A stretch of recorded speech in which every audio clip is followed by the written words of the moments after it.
Now the next phrase, the next term that we're gonna do is kind of the process of how you're declared righteous, okay? And this word is justification, okay? To be justified.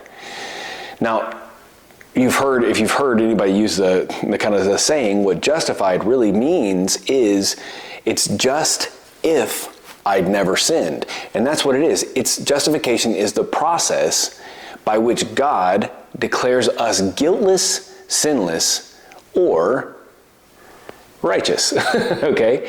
So you've got God's standard of perfection, which we can never obtain. But God will justify us by declaring us righteous, okay?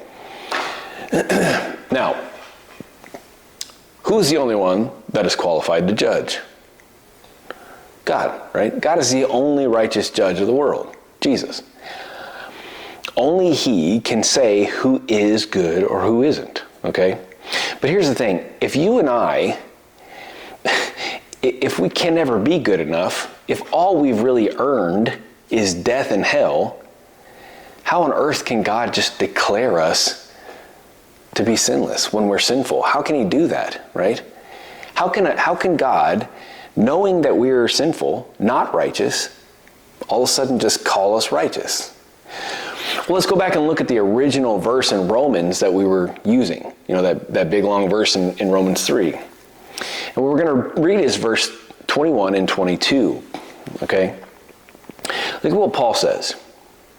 Paul says, but now, apart from the law. Okay, now listen to this. It's apart from the law. Completely apart from it. Apart from obedience to rules and regulations. Apart from that, God's righteousness has been revealed. So what Paul's starting off saying here is God's righteousness has nothing to do with obedience and the rules of the law. Has nothing to do with that. Following, meeting a standard. It can't, because nobody can follow that. He says God's righteousness has been revealed to us, and it has nothing to do with the law. He says God's righteousness has been revealed, attested by the law and the prophets. Again, this is an idiom for the Old Testament. The law and the prophets it just means that the whole Bible has been forecasting that God's righteousness was never going to be by rules. It was never going to be by following regulations, by the law. It was always going to be by faith. And he says that. It's been attested by the law and the prophets. That is, he's going to identify what this is now, God's righteousness. God's righteousness through faith in Jesus Christ. Again, to all who believe, since there is no distinction. Understand, he says God's righteousness. He doesn't say my righteousness. So our righteousness isn't ours. The righteousness that we claim, our righteousness, is God's righteousness. Okay? For you and I to be righteous, we have to receive God's righteousness and make it our own. That's a process called appropriation. It means to take something that's not yours and pass it off as your own. It's taking something that's not yours and making it yours, right? And we do this by believing in Jesus, having faith in Him to give us His righteousness. Think about that. We're not righteous right this minute. We're declared righteous. We are trusting that when we stand before the Father, that we will claim His righteousness, not ours. I won't stand before the Father and be held accountable for my works. If I am, I'm doomed. But if I stand before the Father and I claim His righteousness, well, then I'm fine, right? So I answer the question, how is it? How can we be justified? How can there be justification? How can we be declared righteous by God if we're still sinners? Because God's not judging our righteousness. He's judging His righteousness.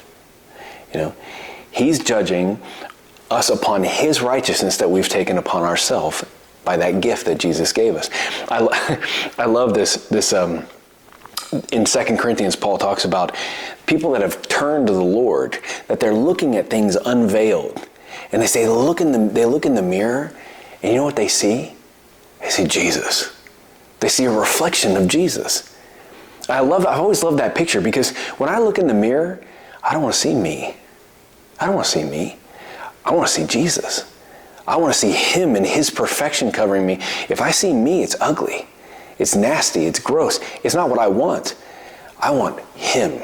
I want him to cover me, right?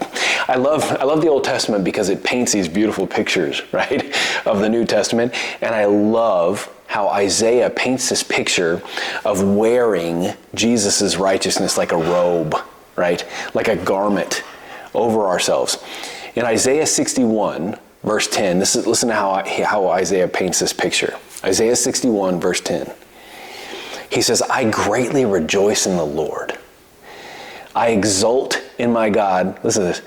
For he has clothed me with the garment of salvation and wrapped me in a robe of righteousness.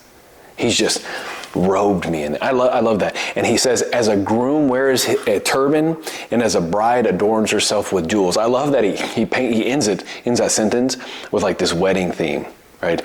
It gives kind of a nod to Jesus coming and taking his church as his bride, right?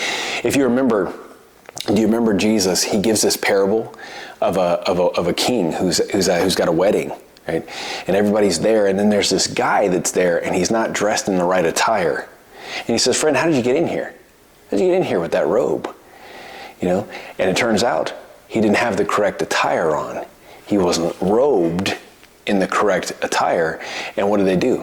He told the servants, he said, tie him up hand and feet and throw him out in outer darkness where there's weeping and gnashing of teeth, right?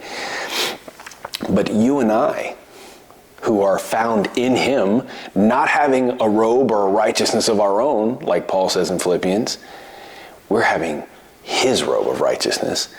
And when we do that, bro, that's how we get into the feast. That's how we get into the party. That's how we are known by him, right? I love the picture that Isaiah and Paul both reference.